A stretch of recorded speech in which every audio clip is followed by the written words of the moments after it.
안녕하세요. 오늘 마지막 시간 2017년 해서 종강하겠습니다. 저희가 따로 최종 정리 강의는 없습니다. 이거를 최종 정리의 대체용으로 알아주시면 될 것 같습니다. 그리고 오늘 이제 종강 시간이니까 미리 말씀드린 저희가 빠짐없이 다 했습니다. 최신 판례까지도 다 했고, 그 다음에 주요 탑10까지도 잘 정리를 했기 때문에 판례에 대한 빠짐은 전혀 없고요. 이대로 잘 정리를 한번 해보시기 바랍니다. 그리고 뭐 이제 교수님들 특강을 이제 여기 있는 친구들은 들어봐서 알겠지만 유명한 판례 문제가 이제 한 2개까지는 나오는 거고, 그 다음에 전혀 생소한 게 무조건 한 문제는 나와요. 그거는 뭐 판례를 공부하건 뭘 하건 할 수가 없는 거고 현장에서 응용력을 발휘해야 하는 거기 때문에 그거는 우리가 미리 준비하는 범위는 아닙니다, 사실. 그래서 그거 빼고 나머지 2개에서 3개 일반적으로 나오는 시험 문제는 다 정리했다라고 보시면 되겠습니다. 그리고 우리는 단순하게 판례만 정리하는 게 아니라 제가 일부러 사례 문제들은 다 최신 판례 사건으로 만들기 때문에 모든 청구 문제까지 다 했어요. 그 문제화까지도 같이 연습을 해서 정리 마지막 잘 해보시기 바랍니다.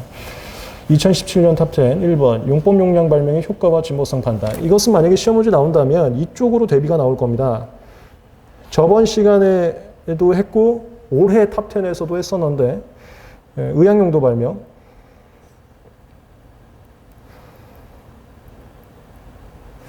이거하고 용법 용량 비교, 이런 식으로 얼마든지 나올 수가 있어요. 이거는 특허를 굉장히 잘 준다고, 이거는 특허를 안 주겠다입니다. 그래서 여기는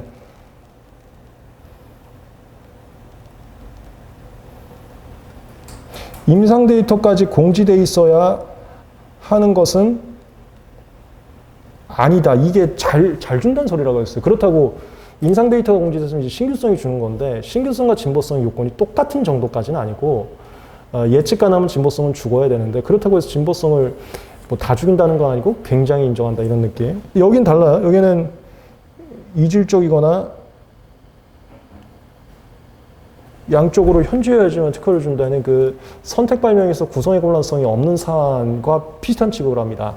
여긴 구성의 곤란성이 일단 없다고 하고, 그 이유는 우리가 수업 시간에 많이 했었는데, 용법 용량은 약대 교과서에 써 있는 임상시험 프로토콜에 따라서 통계치로 나오는 거기 때문에 구성의 곤란성이 일단은 없다고 봐요. 그래서 까다로운 내용이다. 잘 구분했어요. 판례 노트만 잠깐 보시고 넘어갔어요.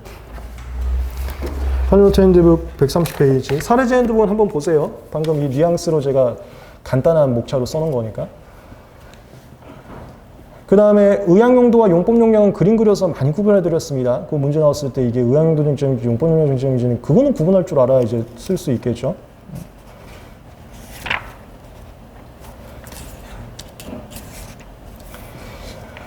이것도 제가 이 사건은 아니고 같은 특허에 대해서 저는 특허법원 사건을 했었는데, 그리고 이들 그룹은 이제 대법원에 갔고, 저도 이거 했던 겁니다. 의학개발 과정에서는 약효증 및 효율적인 투여 방법 등의 기술 과제를 해결하기 위해 적절한 용법과 용량을 찾아내는 노력이 통상적으로 해지고 있다는 게 일반적으로는 구성의 곤란성을 인정하기 어렵다는 소리예요. 그래서 특허 요건을 엄격하게 갖겠다의 이유가 되는 겁니다. 이번에 우리가 선택 발명 같은 경우는 어느 기준이 되면 구성의 곤란성이 있고 없고 했죠. 이거는 그냥 구성의 곤란성이 없다는 걸로 깔고 가는 그 전제 조건이라고 보시면 돼요. 특정한 용법의 용량에 관한 용도 발명의 진보성이 부정되지 않기 위해서는 밑에 줄 예측할 수 없는 현저한, 이게 양적 현저 아니면 이질적 효과가 있어야 된다. 그 다음에 2번. 글쎄요, 얘는 1차 시험엔 나왔습니다.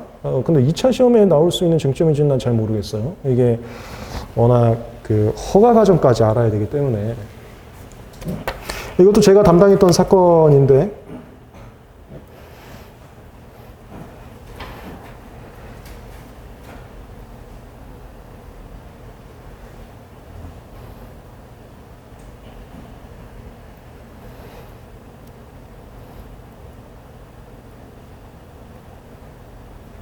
만약에 예를 들어서 임상시험을 여기서 시작했다. 개시가 시작했다는 소리입니다. 그리고 여기서 끝나고, 그 다음에 식약처 가서 허가 신청해서 여기서 허가증이라고 날라옵니다. 그걸 내가 받은 날. 있다면 등록 이후 이거는 뭐 1차형 문제긴 한데 그래도 혹시 모르니까 잘 잡아두세요. 임상시험 기간 다 주는 게 아니고 등록 이후부터 줍니다.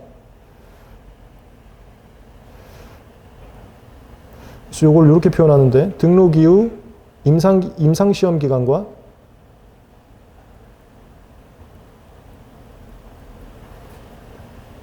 여기는 허가서류 검토기간이라고 표현하는데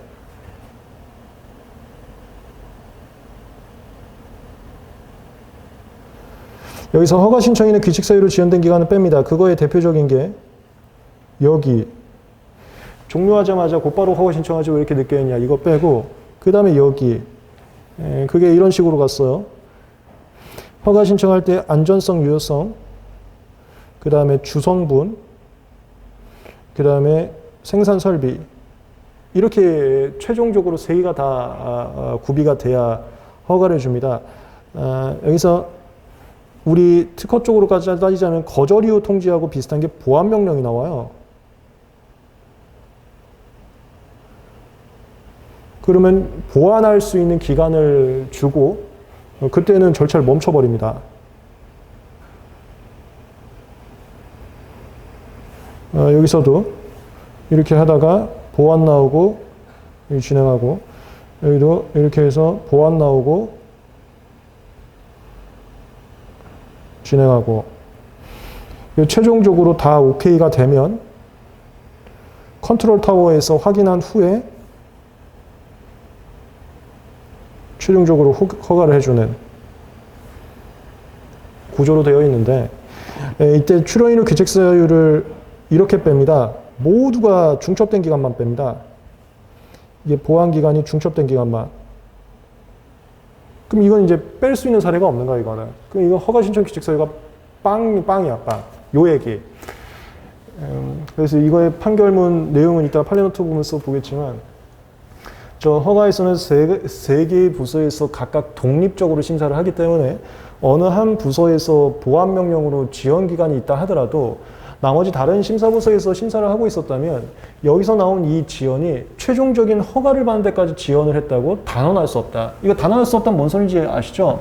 이게 제가 담당했던 사건인데 누구 말도 모르겠다 해서 입증 책임으로 갔다 했잖아. 그래서 저희 무효심판 청구인 쪽 주장도 맞다고 단언할 수 없고 그렇다고 종래가 맞다고 할 수도 없고 하지만 무효심판 청구인에게 입증 책임이 있기 때문에 니들은 졌다 라면서 나오는 거. 그래서 여기 지연이 최종 허가를 지연시켜도 단언할 수 없고 입증 책임은 무효심판 청구인에게 있는데 지금 무효심판 청구인은 단언할 수 있는 사항을 입증하지 못했기 때문에 기각이다 라는 식으로 갔다 했어요. 그리고 뭐 만약에 시험 문제 나오면 뭐 이런 것까지 보론으로 써주면 좋고요. 그래서 지금 사안 자체가 워낙 방대한 건들과 연결되어 있기 때문에 판례를 통해서 법리를 바꾼다면 굉장한 혼란이 발생합니다. 판례는 시행일자가 없기 때문에. 그래서 뭐 법원은 사안의 뭐 중대성, 혼란성을 고려해서 입증 책임으로 이끌고 간 것 같고 이건 참 바람직하고 또 현재 TF팀이 꾸려져서 합리적인 존속기간 연장 방식에 대한 개정 추진이 이루어지고 있다. 뭐 이건 뭐 고론을 쓰고 싶으면 쓰는 거죠. 그렇게 해야 시행일자가 있어서 과거 거는 내비두고 현재 건부터 바꿀 수가 있거든요. 그랬던 내용인데 너무 허가 전문적인 내용이 나오다 보니까 애매할 것 같습니다. 판례노트만 잠깐 보면 사례자인도 한번 보세요. 이건 우리 사례 강의 때 굉장히 많이 했었는데 181페이지. 다만 그렇다고 그냥 확실하게 버릴 수는 없어. 왜냐면 1차 시험에 나왔거든. 2017-9844 여긴 넘어가고 182페이지.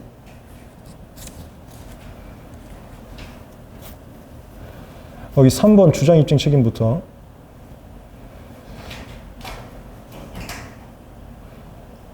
굵은글씨로 바로 가겠습니다. 존속기간 연장론에 대해서 무효심판 청구하는 자는 그 사유에 대해 주장 입증 책임이 있다. 그러니까 무효사유가 있으면 무효심판 청구인이 명확하게 입증을 해야 된다. 입증 책임자 글로 갔고요. 그 다음에 4번 판단 기준, 그 굵은글씨로 바로 가면 해당 심사발 심사는 식약처 내의 업무 분장에 불과하고 또한 그 심사 등의 절차가 모두 종결되어 허가가 이루어질 수 있다. 이게 뭐냐면 세 가지로 나눠서 분리가 되어 있고 이 모든 게 OK가 다 떨어져야 허가가 이루어진다. 그래서 안전성 위해서에서 이렇게 보안 명령이 나와서 지연됐다 하더라도 이 최종 허가가 있기까지 얘 지연이 여기에 영향을 미쳤다고 보기 어렵다. 요거 이제 끌고 가는 겁니다. 결국 심사 부서별 심사, 부서별 심사 요 세 개 얘기하는 겁니다. 세 개 부서의 심사 등의 절차 진행은 최종 허가에 이르는 중간 과정으로서 전체적으로 허가를 위한 하나의 절차로 평가할 수 있다. 이게 다 그거 가는 거예요. 여기 지연이 최종 허가 지연에 진짜 영향 있는 거 맞아? 난 모르겠는데 여기가 지연됐어도 다른 데서 일하고 있었으면 이게 지연이 있던 없던 여기는 안 끝났을 거 아니야. 다 오케이가 돼야 끝났는데 요거 지금 이끌고 가는 겁니다. 이러한 사정에 비춰보면 시객청의 어느 심사부서에서 요거 얘기하는 거예요. 안전성 위해서에서 보안 명령이 나왔다 하더라도 그 결과 보안 자료를 제출할 때까지 보안 요구에 대한 사항에 대한 심사가 진행되지 못했다 하더라도 얘 하나만 보면 분명 이게 지연이 맞다 이거예요. 하지만 세 개의 부서가 다 오케이 돼야 허가를 나오는 특성상 여기서는 지연이 있다 하더라도 그동안 시객청의 다른 심사부서에서 심사 절차가 계속 진행되고 있었으면 이게 여기에 GMP는 계속 하고 있었잖아요. 이 기간 동안 이걸 하고 있었으면 특별한 사정이 없나 여기서부터 그거 하는 거야. 난 누구 말도 모르겠으니까 특별한 사정이 없나 그건 입증 책임 못한 것 같은데 이렇게 가는 거예요. 그 기간 역시 허가를 위해서 소요된 기간으로 볼 수 있으므로 이게 맞다가 아니야? 그럴 수도 있겠는데 그러니까 무효심사 청구는 이게 틀렸다고 정확하게 얘기 못하는 것 같은데 이런 뉘앙스입니다. 이를 가지고 의약품의 발명을 실시하기 위해서 약사법에 따라 규칙 사유로 지연된 기간이라고 단정할 수 없다. 난 잘 모르겠는데 이런 느낌.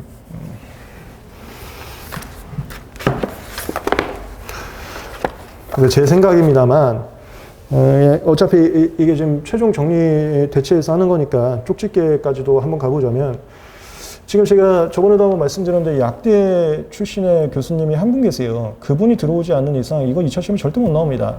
그러니까 시험에 내려면 교수님께서 자신의 분야를 시험에 내야 되는데 약대 출신분이 한 분밖에 없다고요. 다른 분들은 이거에 대해서 정확하게 알기가 좀 쉽지가 않습니다. 그래서 이거는 나올 가능성은 사실 적긴 적어요. 근데 1차에서는 왜 나왔냐면 1차는 그냥 판례 지문 내고 뚝 하니까 부담이 없는 거야. 근데 2차는 답안지를 써야 되기 때문에 그거에 대해 심층적으로 이해를 해야지만 문제를 유도할 수 있어서 출제 가능성은 좀 적어 보입니다. 3번 복수조치. 이거 아직 시험 문제 안 나왔습니다. 얘는 그 핵심은 주관적 요건을 보겠다가 핵심이에요. 그래서 복수조치에 의해서 총괄적으로 특허 발명의 실시가 이루어졌다고 해서 바로 공동침해를 인정하는 건 아니고 그 복수조치가 완투로 완은 한 명이 지배관리하고 나머지는 거기에 따른 경우는 그 지배관리자의 단일주체 침해로 그다음 투는 누군가가 지배관리하는 건 아니지만 공동으로 특허 발명 실시할 목적 하에 자기들이 모의했다면 이런 주관적 요건이 있어야지만 침해로 보는 게 타당하다. 그리고 검토는 주관적 요건 없이 외형적으로만 특허 발명 구성이 이루어졌다고 해서 침해를 성립하게 되면 특허권의 과도한 확장이 된다 이렇게 가는 거예요. 그래서 주관적 요건이 꼭 필요하다. 이거 팔레노트 핸드북에도 있는데 그 탑10 사건의 판결 번호 말고 다른 사건에 있어서 내용은 똑같아요. 근데 뭐 다만 여기 참고 자료 또 넣어놨는데 잠깐 보면 3페이지 보충 자료.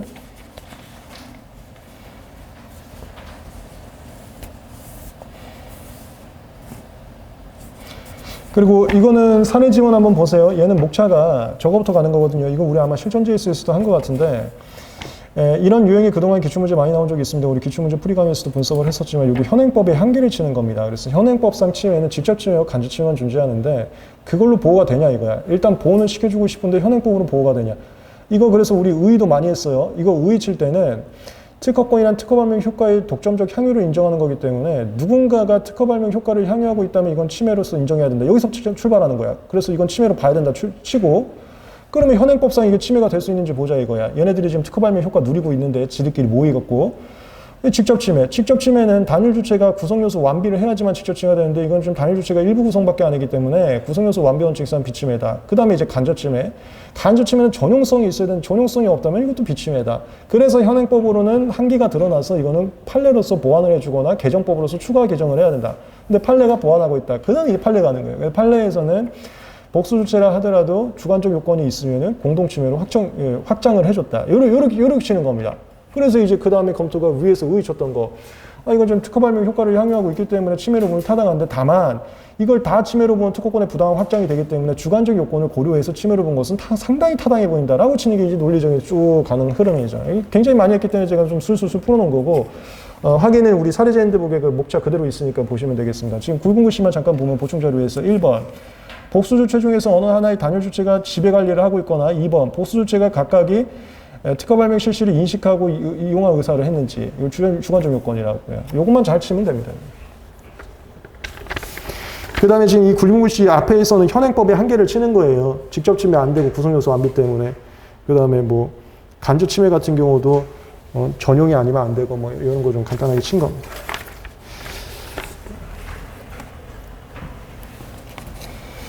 그리고 이게 내가 여기 좀 여기 그 참고자료 1페이지에 넣었지만 이게 제가 알기로는 저거예요. 우리 그 2차 시험에 요번에 나온 거. 카테터, 이거 리프팅 시술하는 거. 그게 사건이 굉장히 많았습니다. 가처분 사건도 있고, 침해 사건도 있고, 거기서 이제 공동 침해 얘기 나왔는데 결국에는 특허 발명이 생산의 개념을 확장시켜져 버려갖고 어쨌건 침해로 봐줬어요. 어쨌건 하여튼 침해로 보고 싶다 출발하는 그 내용이었어. 이 진짜 얄미운데 여기서 출발한 거예요. 그래서 뭐 공동 침해를 할래, 뭐 할래 하다가 최종적으로 특허 발명 생산의 개념을 확장시켜 버렸죠. 다 같은 사건이었어요. 그 다음에 4번. 선행기술의 결합관계를 달리한 이유가 새로운 거절인지 여부. 이것도 제가 사례제 핸드북 94번이라고 써놨는데, 이거, 저걸로 차라리 이거 말고 저걸로 알아보세요. 그 주선행 발명 변경이 새로운 거절이온지. 그거하고 비슷한 내용이거든요. 이게 아무래도 2017년 옛날 거다 보니까, 그 사건 번호들이 다 옛날 걸로 되어 있습니다. 그래서 요즘 걸로 좀 제가 변화를 좀 시켜줘야 되는 게 이제 과거 건 좀 있는데, 이거 그냥 주선행 발명 변경 그 쟁점으로 보시면 되겠습니다. 팔레노트 169페이지에도 비슷한 내용인데, 잠깐만 보면, 사례제 핸드북 94번을 잘 보시고요. 이거는 우리 실전 GS에서 맨날 연습, 기초 GS에서 했나요? 어디선가 연습했는데, 이거 무조건 시험 문제 나오는데, 아직까지 한 번도 안 나온 거니까.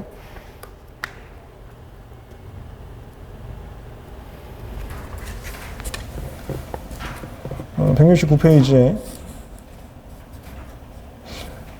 지금 이 판사님 같은 경우는 의의를 63주로 쳤습니다. 의의를 왜 63주로 쳤냐면 두 번째에서 거부심의 그 특허법원 절차에서 새로운 주장 가능한지, 새로운 거절이고 주장 가능한지 그거 치려고 한 거예요. 그래서 63주는 강행 규정이다 하고서는 거부심의 새로운 주장 가능한지, 63주는 강행 규정이고 법원 단계에서는 63주를 이룰 수가 없기 때문에 새로운 거절을 주장 못한다. 이렇게 가고요. 그 다음에 그러면 주선행 발명 변경, 이걸로 이해하시면 돼요. 하여튼 선행 기술의 결합 관계를 달리한 경우, 그게 주선행 발명 변경하고 비슷한 거예요. 그걸 달리했을 때 새로운 거절인지, 다음 목차로 가는데, 판단 기준, 출원 발명의 각 구성 요소가 공유된 근거로 제시되고 있는 선행 기술 문헌이 동일하고, 선행 기술 문헌으로부터 출원 발명 진보성을 판단하는 과정에서 필요한 전제 사실, 판단이 중심이 되는 구성 요소, 판단 내용이 중요한 부분에 있어서 일치하며 거절을 해소하기 위해 출원에게 기대되는 의견서의 내용이나, 이게 핵심이야. 딱 그 거절을 보고 출원인이 이건 의견서 내야겠다, 이건 보정서 내야겠다, 이렇게 예상할 수 있는 내용이 똑같아야 동일한 거절이거든요.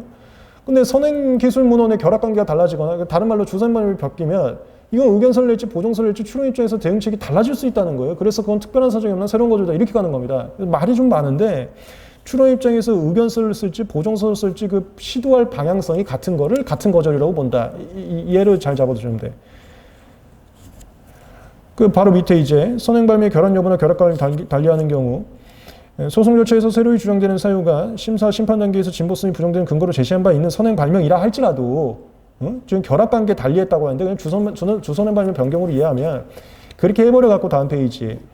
판단의 중심이 되는 구성 요소, 판단 내용이 달라지고, 이게 그거야. 그 대비 결과가 달라지거든. 표 그리면 대비 결과가 동일 차이였던 게 동일 차이 이렇게 바뀔 수 있다고 내가 수업 시간 많이 했었잖아요. 그로 인해서 출원인이 의견서를 내거나 보정서를 내거나 그 방향성이 달라질 수 있는 것은 이건 새로운 거절이기 때문에 특허법원에서 새롭게 주장을 못하고 이건 다시 내려가고 심사 단계부터 다시 거절을 줘야 된다. 이 라인이었습니다. 얘는 무조건 나와야 돼요. 이걸 잘 잡아두시고 대원 판례로 잘 잡아두시고 주선의 말씀. 그래서 우리 사례제 핸드북은 그 주선행 발명 변경 문제로 넣어놨습니다. 그 다음에 5번, 이거 필요 없는 것 같아요. 직무 발명, 우리 시험법이 아니라고 생각합니다. 6번, 내가 이거 무조건 시험 문제 엄청 나온다 그랬지, 의식적 제외. 이건 저번 시간에 한 거하고 똑같은 거예요. 의식적 제외는 주관적 요건 고려한다. 그래서 외형적 감축이 있었다는 사정만으로 의식적 제외를 인정해서는 안 되고, 거절 이후 극복 또는 무효소의 극복을 위해서 감축을 한 것인지에 사정이 꼭 있어야 된다. 그 사정이 없으면 이거 의식적 제외 인정해서는 안 된다. 그 라인, 그거밖에 시험 문제 안 나옵니다. 그 다음에 7번이, 이거 아직 시험 문제 안 나왔어요. 이건 뭐 사실 좀 많이 이슈가 된 사건이긴 하죠.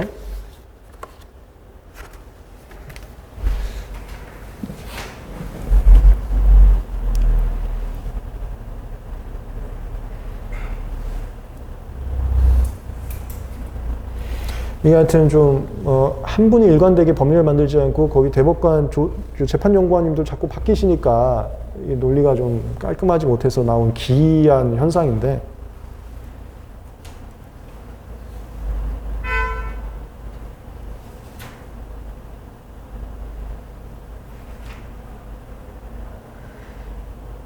권하기선 신규성 무효 사용 가능한데 진보성 무효 사용 안 된다. 여기 이상한 이 판례 나오면서 다 꼬인 겁니다. 침해 사건에서는 다 되는데. 그래서 지금 나온 게 특허 발명 A 플러스 B. 근데 제3자 발명도 A 플러스 B인 거야. 근데 이 제3자 발명에 대해서 신규성 보는 걸 자유실시 기술항변, 진보성 보는 걸 자유실시 기술항변이라고 합니다. 당연히 침해 소송에서는 제한 없이 되는데요. 이 신규성은 당연히 되고요. 여기서도 되는 게 이제 이상해져 갖고. 이게 된다면 이것도 돼야 되니까. 논리적으로 이거하고 저거하고 좀 똑같이 생겨 먹었는데. 요게 이제 문제가 된 겁니다. 그래서 이거 저희 사무소도 이거 많이 당했는데 이 판례가 나오면서 이거는 이제 그냥 간단히 여러분들 이해를 위해서 또 잠깐만 설명하면 제가 기본 갈등 이런 게 많이 했는데 우리가 권리범위한 심판에서 자유실시 기술이나 이거 무효소양변 주장하는 이유는 무효 심판을 걸어버리면은 누군가가 이기면은 다른 사람들이 다 같이 이득을 얻어요. 이걸 되게 싫어합니다. 누가 1억 써갖고 무효로 이기면 돈 한 푼도 안 쓴 애들이 똑같이 무효되면 다 무효되는 거니까. 이걸 되게 싫어해서 1억 쓰는 사람들이 그다음부터는 권리범위 심판 제기하면서 무효사유 양변했어요. 권리범위 심판하면은 이제 확인 대상 발명에 대해서 어떤 신결이 나와서 남들은 쟤 뭔데 이겼지 해갖고 좀 움찔움찔 하거든. 무효하고는 좀 다르거든. 그래서 권리범위 심판하면서 무효사유 주장하기 시작한 거야. 근데 이 이상한 판례가 나오면서 저희가 하고 있던 사건들이 심판부에서 다 각하해버린 거예요. 진보성 못한다. 왜 못하냐면 이 지금 특허 발명에 대해서 진보성 무효사유 못한다고 했으니까 특허하고 죄하고 똑같으면은 죄에 대해서 자유실시하는 게 특허 발명 진보성 무효사유하고 똑같은 거예요. 결과적으로 못한다 해서 각하했어요. 각하시켜버렸는데 이 대법원에서 바꿔버렸지. 바꾸면서 자유실시 기술 행변은 건들지 마라. 제한하지 마라. 그렇게 나온 사안. 그래서 문헌 범위에서 자유실시 기술 행변이 가능한지 문제가 나오면 이 판례 같이 쳐주면서 비교하면 좀 좋습니다. 판례가 권리범위 심판에서 진보성 무효사유 양변은 못한다고 했지만 이건 좀 논리적으로 모순이 있는 것 같고 무효사유 양변이건 자유실시 기술 양변이건 얘네 둘 다 취지가 똑같다 그랬지. 제3자의 신속한 권리구제. 제3자의 신속한 권리구제에서 제한 없이 다른 절차에 있어도 심리함이 타당해 보이고 이것은 권한 배분에 있어서도 문제가 되지 않는다. 왜냐하면 여기서 진보성 무효사유가 있으면 무효라고 보는 게 아니고 권리범위에 속하지 않는다고 보는 거기 때문에 무효심판 역할하고 중복되지 않는다. 이렇게 써버리면 되는 거예요. 요거 이제 사례제 핸드북 한번 목차만 좀 보시면 될 것 같고요. 판례도트 핸드북만 잠깐 보면 198페이지.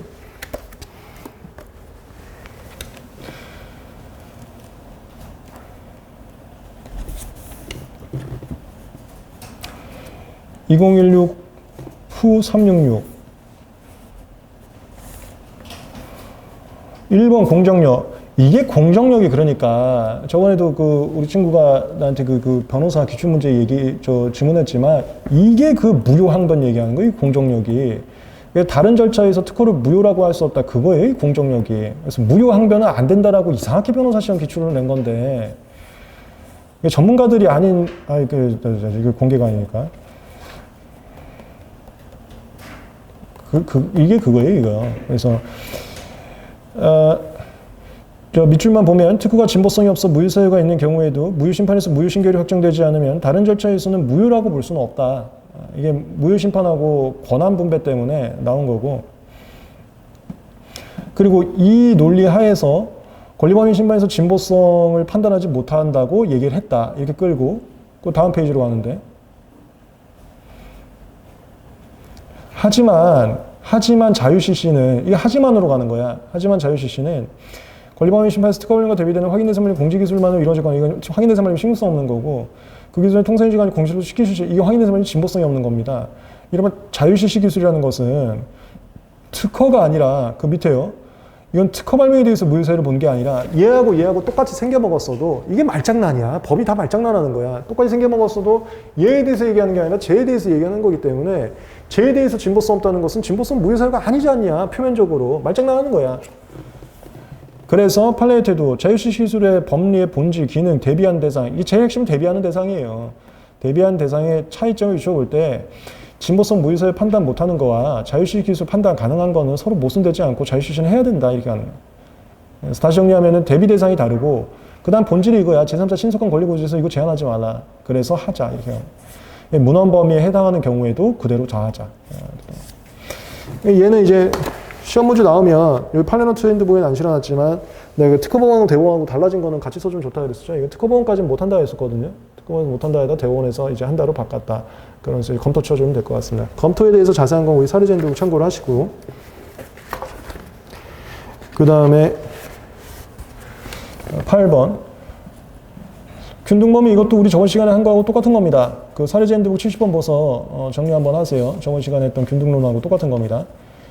9번은 난 이거 시험 문제 나오기 좀 어려울 것 같아요. 화합물 순도에 관한 건데 참고 자료는 제가 집어넣긴 했어요. 근데 이게 뭐냐면 그냥 소개만 할게요. 그냥 이거는 별로 시험 문제 안 나올 것 같아.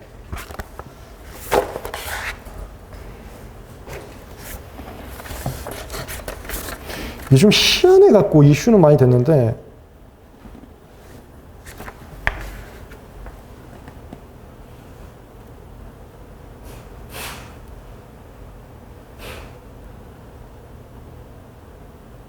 뭐 예를 들어서 이렇게 써있는 물질이 공지됐어요. 근데 내 발명은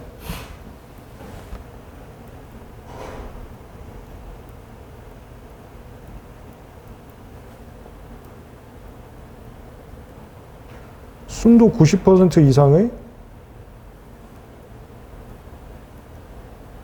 이렇게 해버린 거야. 아니 그러면 이 물질이 공개됐는데 아니 순도 90% 이상은 당연히 여기 있는 거 아니냐 이렇게 생각한 거지. 얘 당연히 이걸 100%짜리 생각하는 거 아니야 공지된 게. 이거 당연히 신경성 없는 거 아니야? 요런 거예요. 순도로 하는 게 세상에 이게 무슨 특허가 다른 발명이야? 화합물을 만들려면 다 순도 100% 만들려고 하지. 그래서 일반적으로는 요 순도를 구성으로 하는 거, 순도에 따른 이 수치 한정으로 들어가거든요, 우리가. 그래서 이거 고순도 하는 그런 거라고 하는데, 나 이것도 그냥 내막만 좀 잠깐 말씀드리면, 고순도는 특징이 제법이에요. 제조 방법을 특이하게 바꿔갖고 순도를 더 싸게 올릴 수 있어서 이 제법으로 써야 되는데, 내가 여러분들한테 1차강이나 2차강에 많이 얘기했지만, 실무에서는 방법 발명 가져오면 욕합니다, 그 고객들이. 물건 발명이 장난치냐고 내가 돈 엄청 쓰는 건데. 그 욕을 먹다 보니까 이거 제조 방법을 안 써버리고 물건 발명을 써버린 거예요. 그래서 이제 이상하게 순도 한정 물건 발명이 나와버린 건데, 이렇게 갑니다. 일반적으로는 당연히 어떤 공지된 화합물은 100% 순도를 목적하는 거기 때문에 당연히 90% 이상 이건 공지됐다고 봐서 이거 신경성 없다고 해야 하는. 다만이 가서 이게 탑10이 된 거야. 다만 만약에 출원 당시에 어떤 제법으로도 90% 이상의 순도를 만들 수가 없어서 달성이 불가능했다면 여기 공지된 것은 뭐 80%, 70%그 당시 만들 수 있었던 순도의 그 화합물 거기까지만 공지된 것으로 봐야 되고 얘는 공지되지 않은 것으로 본다 해갖고 희한한 게 나와갖고 탑10 선정된 거예요. 근데 내가 봤을 때 이건 다 기술적 내용이어서 시험 문제용은 아닌 것 같고요. 잠깐만 참고자를 보면은 그렇다고 해서 이게 특허가 된다는 거 아니야. 신규성만 인정될 수도 있다. 지금 친보성으로 죽여버리면 되지. 그래서 4페이지 화합물 순도 같은 경우 굵음없이 밀출인 건데요. 특별한 사정이 없는 통상기술자가 바른 모든 순도의 화합물을 게시한 것을 여기에 순도는 안 써 있어도 이거는 뭐 0%, 1%, 10%, 100%다 여기 공개된 거나 마찬가지로 보는 게 일반적이지 당연히. 특허 발명, 선행 발명에 위해서 단순히 화합물 순도를 한정관에서 불과한 경우는 그거 신규성 죽었다고 해야 되는 건데 다만 가고 이제 탑10이 됐는데 다만 다음 페이지 5페이지 공지된 정지 기술에 의하더라도 그러니까 얘 출원 당시에 그 제법에 의하더라도 절대 이걸 못 만드는 거야. 그럼 이 물건 자체가 없었던 거잖아. 이 존재 자체가 없었던 거기 때문에 여기에는 공개가 안 된 거로 봐야 된다. 아무도 못 만드는데 저게 어떻게 존재가 하는 거냐. 정지 기술에 의하더라도 한정한 순도의 화합물을 얻을 수 없었고 이게 고순도 보통 말한 겁니다. 무조건 찌끄러기가 붙는다 이거야. 순도의 화합물을 얻을 수 없었고 그 특허 발명에서 비로소 그러한 순도의 화합물을 얻는 기술을 개시했다면 그러한 화합물 순도는 이건 주지관용 수단을 볼 수 없고 얘하고 차이가 있는 거여서 이건 신빙성 인정하겠다. 좀 특이하게 나온 겁니다. 괜찮아요. 그냥 한 번만 그런가 보다 하고 넘어가시면 될 것 같아.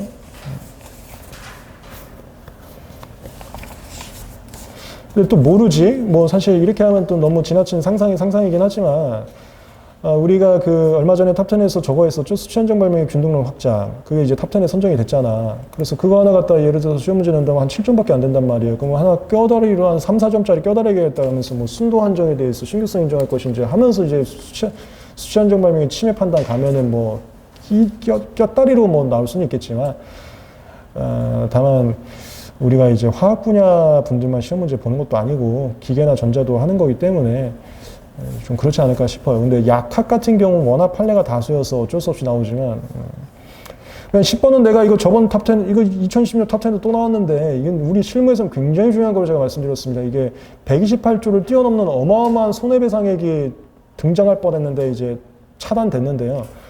이거 저 대법원 판례까지 다 나왔습니다. 다 나왔는데, 난 이거 시험범위 아니라고 봐.